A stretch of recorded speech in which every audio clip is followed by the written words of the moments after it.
মানুষের শরীক আছে, এরা কি নিজের মর্জি মতো করতে পেরেছে? আমার মুর্শিদের হুকুম নিয়েছেন, সেখানে তাদের নিয়ে গেছেন, শুনেছেন, বুঝেছেন, তারপরে এই মজলিসটা কায়েম হয়েছে। জোরে বলুন। আসুন এবার আমি এটা কেন বললাম? অনেক মানুষ হয়তো আজানগাছি সম্বন্ধে ভুল মন্তব্য রাখে।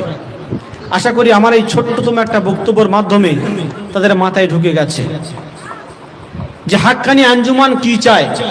হাক্কানি আঞ্জুমান এটাই চায় আপনি বেনামাজি আগে নামাজি হন। জোরে বলুন, একটু জোরে বলুন না সুবহানাল্লাহ।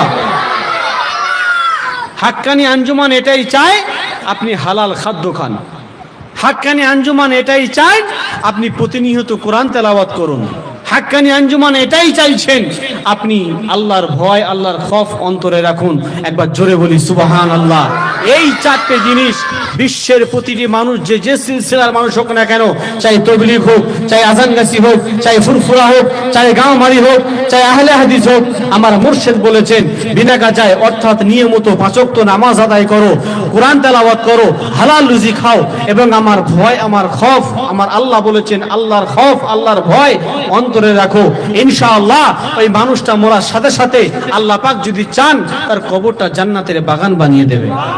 আর একটু জোরে বলুন, একটু উচ্চ আওয়াজে দরুদ শরীফ। আল্লাহুম্মা সাল্লি আলা সাইয়্যিদিনা ওয়া আলা আলি।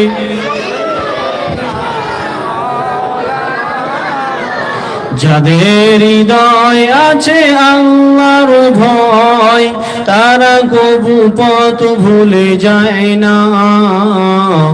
আল্লাহর প্রেম ছাড়া এই দুনিয়ায় কারো কাছে কোনো কিছুই চাই না। যাদের হৃদয় আছে আল্লাহর ভয়, তারা কবু পথ ভুলে যায় না।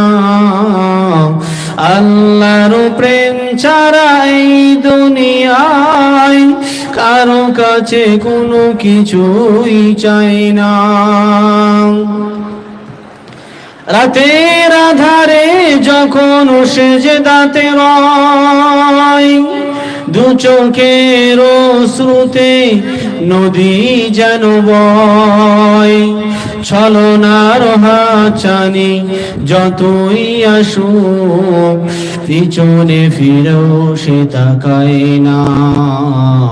যাদের হৃদয় আছে আল্লাহর ভয়,